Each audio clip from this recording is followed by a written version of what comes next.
Bad North is a real-time roguelite strategy light made by Swedes for Swedes. It's an indie game that, despite its size, has come out on every platform under the sun and even managed to make its way into what Adam Rosenberg of Digital Trends has described as the Oscars of video games. How prestigious. And if you were to just look at the game, you can see why. The game looks very beautiful. It has precision in its details that come together to paint a perfect image.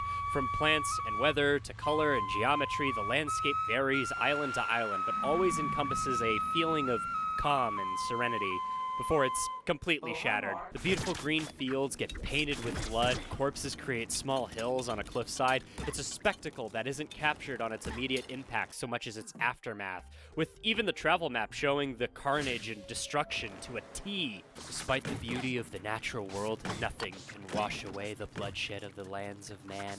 But why is this bloodshed happening in the first place? And why didn't I start with that question first? Well, there is a story, but it's not in the beginning, or the codex, or really anywhere in the game. It's on the Steam page under the key features at the bottom of the description as a paragraph. Not every game needs to have a big story, especially a small game like Bad North, but even games in its batting average tend to do a good job establishing the premise with as little to no words as possible. Like, sure, it's an easy idea to understand in game, medieval times, Norse barbecue, Swedish shish kebabs, simple concepts that don't even need a paragraph to explain. But if we're running away from Vikings, why do they show up at every island we come to? I thought that's what the death line was supposed to represent.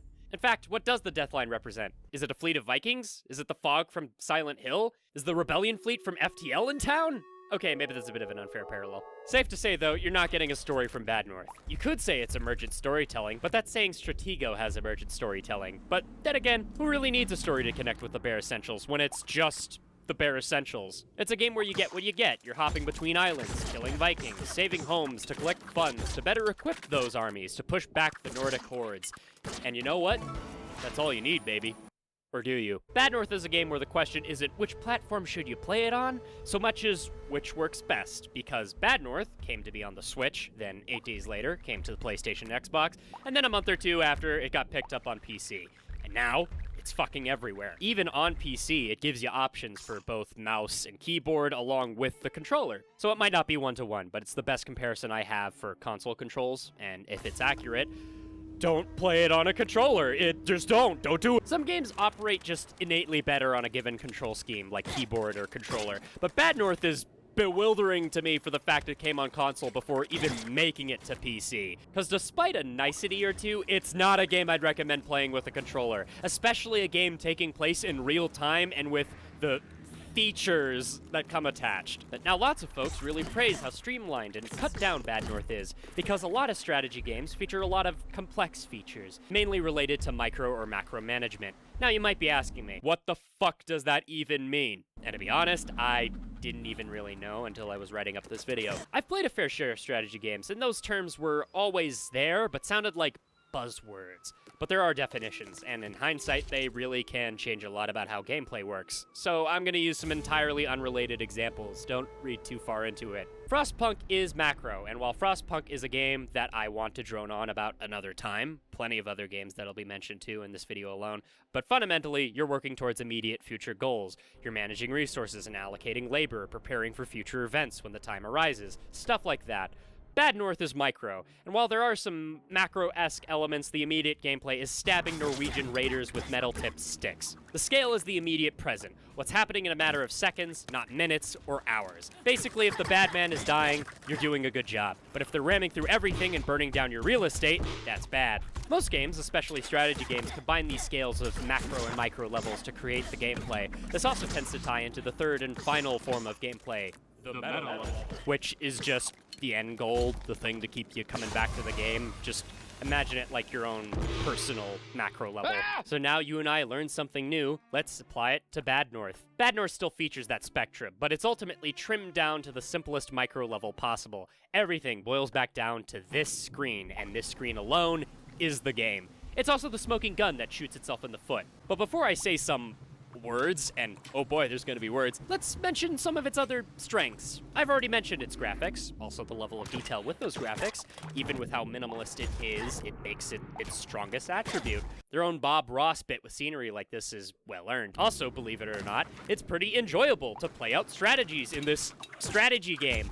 Playing to the geography of a map is pretty satisfying, like taking advantage of choke points or elevation, or both. It's kind of an issue when the map doesn't utilize this, but we're still in the positivity zone here. The enemy variety is fun. It's nifty to start with units that almost perfectly reflect yours, with them eventually incorporating new and unique enemy types into the scene. It helps you rethink and redevelop tactics you might have previously overutilized, although that still comes with an asterisk. The commanders are fun. Their art is charming, and customizing them with items and traits is a blast, along with getting a chance to obtain them is rewarding. It's just too bad that the game only has 3 difficulties to start with, although very hard is unlocked after you beat hard, but that doesn't help that the game gives you a pretty lenient feature, like allowing level restarts. I appreciate the option, but you know what I don't appreciate? The fact that gremlins possess the AI. Well, I can't say for sure what the difficulties change. My best guess is enemy numbers and variety. However, it doesn't matter if your soldiers are the God Emperor's chosen, because if you're fighting between grunts or the Swedish wife inspectors, the decisive factor are unit type, unit experience, and geography. Though, I shouldn't say decisive factors, they're just helpful factors, because the units can be pretty fucking stupid, like breaking rank, which is not really an issue for Viking units, but Vikings are individual units. You command squads, but they're still individual units who will respond in highly unpredictable ways, and no, playing with a controller does not fix this. The game has moments, even advertised with these moments, of units remaining in a single position where the action is contained to a single area, but that's on a good day. In other scenarios, you're not a spectator of a fight between kindergartners so much as a DJ flipping out on ketamine. However, this beast is a hydra of multiple issues that complicate it, but it all begins at the same cold black heart that torments me so. And that's the game's lack of features. Because you can't micromanage your units to the extent of attack order or stances. You're relying on the AI of the given units to keep their shit together, which, if my infantry are getting shot point blank by archers they're actively fighting in melee, that's a bad sign the AI is not up to snuff. Viking spawns are random to each island, and each island features random terrain. Sometimes it leads into interesting maps, other times you might just create a flat plain. It's also because of this that the game's difficulty doesn't just fluctuate at times, it flails wildly. Some maps are too easy, other ones are nightmare fuel. You'll never really feel a proper balance. It doesn't take too long for you to know what you're doing to ramp up quickly to where you're practically outrunning the thing that's supposed to keep you moving. That's where the comparison of FTL does come into play, because, you know, it is a roguelike with random events and locations, but it does a good job at keeping pressure on the player to avoid backtracking. You get a sense of limited time, but in Bad North, you can start picking clean everything and everywhere, and why not? Your troops can be upgraded to take more damage, deal more damage, and just generally be better. This also in turn makes the parts that aren't wildly unpredictable the exact opposite. Pikemen are the best in the game. Sure, archers and shieldmen are handy, but they're good at countering certain units. Units that will have more priority to attack those given counters compared to your pikemen. Sure, they can attack and move, but they can charge, and their charge can only get better. Pikemen are an unbreakable wall, where in most circumstances, they will pummel any idiot that runs into them. Archers have the Achilles heel of being shit, unless you have big numbers, or heavily invest into making them more accurate than how they start out, which makes them a waste to invest in early games. Their only saving grace is volley, which again, without proper setup or investment, is a waste of money. Then there are the shieldmen. They're basically your regular guys, but they can withstand range attacks.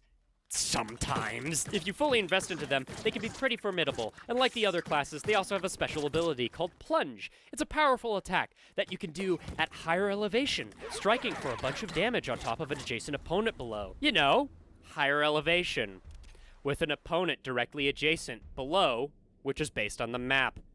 That is randomly determined.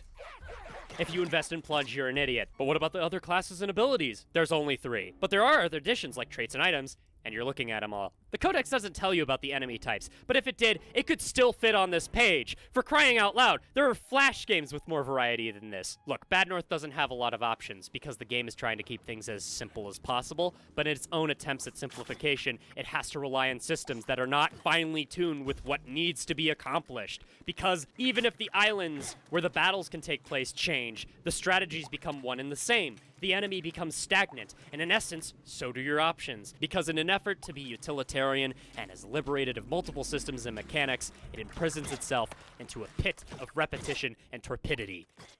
Which is a word I learned just for this video. Yet despite that, the game was nominated in the 22nd DICE Game Awards for the strategy and simulation category. You know, the Oscars of video games we talked about at the beginning, which, good on the devs, but this feels way out of pocket. Hell, the balance and options to keep the longevity of the game on life support content-wise didn't come out till July, with the free Jotunn edition, 5 months after the competition even happened. The balance was even worse! What was it even competing with? Was strategy going through a creative ice age around 2019? Well, no, a lot of strategy games came out around that time, including Frostpunk, hi there, and RimWorld, which both of these games got nominated in the 22nd DICE Awards for the strategy and simulation category. Now, you could say it's the one game unique to the premise of Vikings, at least for its category, and, you know, if you think that, you'd be wrong, because fucking Northgard was also nominated! But these are just nominees! Who even won? Oh, Bad North feels like it was punching well below its own weight class, and still is. It should be competing with games like Kingdom Classic and Death Crown, not games like fucking RimWorld. But even in that same area of games, there are so many other titles that just overshadow Bad North in massive ways. Games that ultimately do strategy mechanics and setting even better than what Bad North could do. But as close as I got to being pretty harsh on Bad North, almost doing the same thing in the first draft of Turnip Boy, ironically enough, it does accomplish something that I can appreciate in hindsight, because it got me thinking about strategy again. It's arguably a really good game to get people into the genre. Sure, there is better, but it has to start somewhere, right? And the game is accessible on a ton of platforms, even though it's a bit variable between the experience of keyboard and controller. But hey, I didn't start with games like RimWorld or Northgard. I started with games like Plants vs. Zombies. Is that a game that has more than Bad North?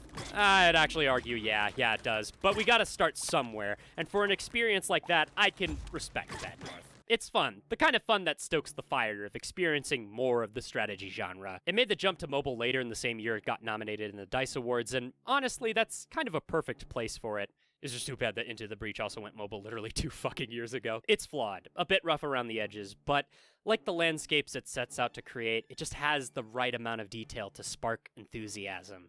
And I'm genuinely curious to see what the devs make next. But for now, no more island hopping, please.